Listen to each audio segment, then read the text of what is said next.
and notes to the coaches and players for America's team. Let us go inside the Star on 105.3 The Fan. All right, inside the Star, Bobby, some updates on draft picks.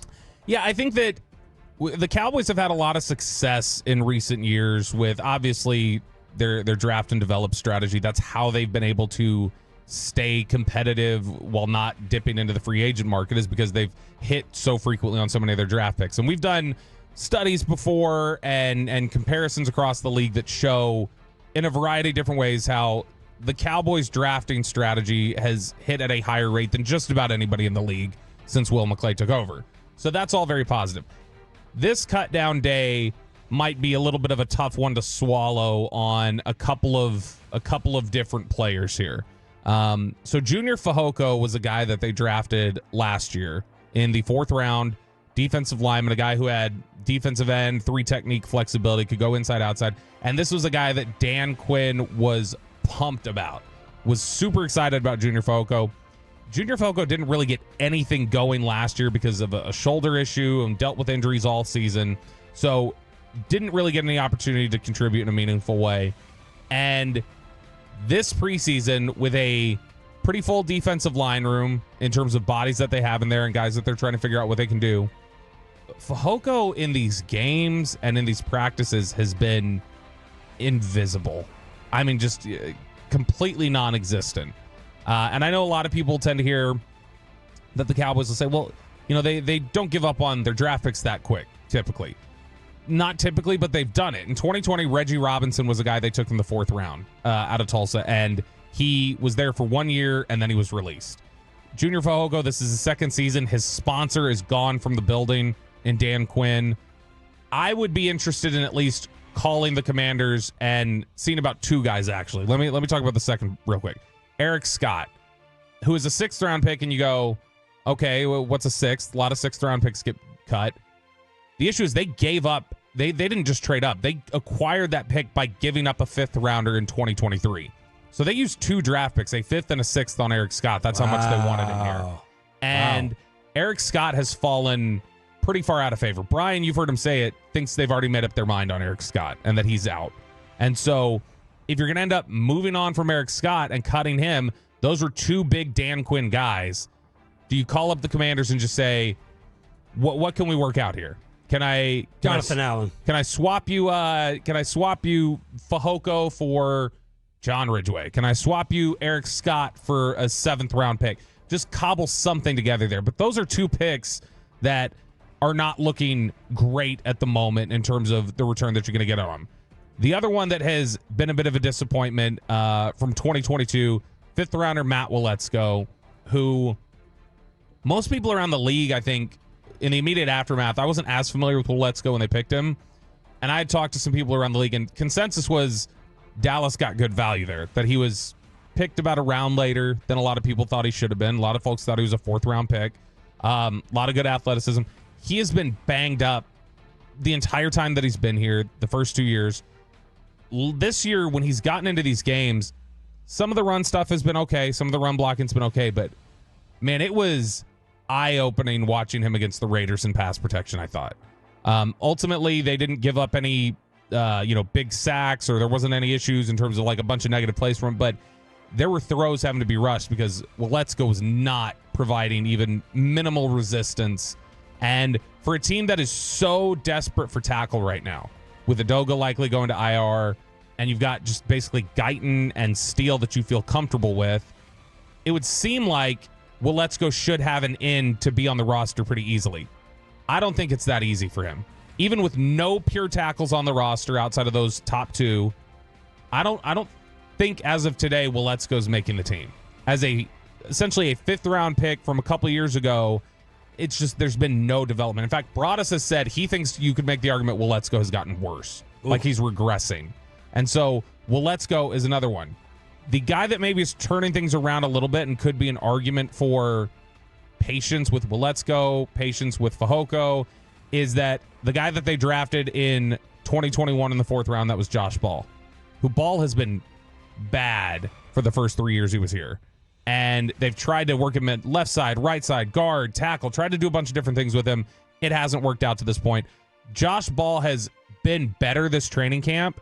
And with all the flexibility that they need for a guy to play both sides, play inside, outside, he might have saved himself from getting cut. He might make it to the end of his 4-year contract, which after his first year, I thought there was no chance that was going to happen. So he might be an argument for staying the course, running things, seeing things through to the end with Weletsko, Fehoko, and Eric Scott. But right now, those are looking like 3 day 3 misses that they had felt pretty good about when they first picked him. I want to check in with the Cleveland Browns since you're talking a lot of offensive line here. Like a nerd, I'm looking at preseason updates over the weekend and week 2 recaps, and it looks like the Cleveland Browns may have a lot of problems up front. Of course, Cowboys week 1 opponent. That's the only reason we're talking about them. A concerning offensive tackle situation was only exacerbated against the Vikings, already practicing without starting tackles, Jedrick Willis Jr. and Jack Conklin, who are on the PUP list. Cleveland lost 3 more tackles on Saturday. That's 5 gone. James Hudson, Hakeem, whatever. You don't know the names. All of whom have taken reps at left tackle, did not return after leaving the game with injuries. The ailments left the Browns to play Lorenzo Thompson, an undrafted rookie at left tackle, during the second half. There's been no update from Stefanski. This was on Sunday, so maybe he gave an update like yesterday or Monday. But Willis and Conklin had season-ending injuries in 2023. And he recently said one of them injured the MCL on his right knee last November, closer to returning. But they got a lot of problems, it sounds like, up front injury-wise. Checking in with the Browns going up against Mike Zimmer's D. Yeah, when Cleveland's healthy, their offensive line is really good. They have one of the better ones in the NFL. Yeah, because Broadus talked about yesterday how much this run defense is going to be challenged game 1. Yeah, and this is one where they've had so much success running the ball because of the way that they get movement with their offensive line and the things that they're able to do there. And so they've got one of the better units when it's all good, when it's all healthy. But this is also one of the reasons why so many teams are hesitant to get rid of any offensive line depth that you have. When you look at the offensive line and say, oh, we have a surplus here. I can move somebody. Maybe I don't want this. I've got 5 guards. I'm not going to need all of them. Let me trade one of them and try and get something else here. Let me figure out some depth that I can get with these guys on the offensive line. The reason why teams are so hesitant is because of what the Browns are running into right now. It's the classic line of it's a war of attrition and, all those sort of changes that the roster goes through with injuries and everything else, that you find yourself in dire straits pretty quickly. Dallas feels like they're in that realm similarly right now in terms of tackle. They at least have their starters, though. But outside of that, they don't have anybody behind there. It's setting up right now where it feels like you'd almost prefer to be the Cowboys right now heading into week 1, starting a rookie tackle across from Myles Garrett, than have to have Micah Parsons going up against maybe your 6th tackle if guys aren't healthy. And I think a couple weeks ago, nobody would have envied the Cowboys having to go up against Myles Garrett with either Adoga or a rookie. But this is something where now they look like they're in a better position. Inside the Star, continuing here with Sean and Bobby Belt, our Cowboys insider. Did you cover Schoon?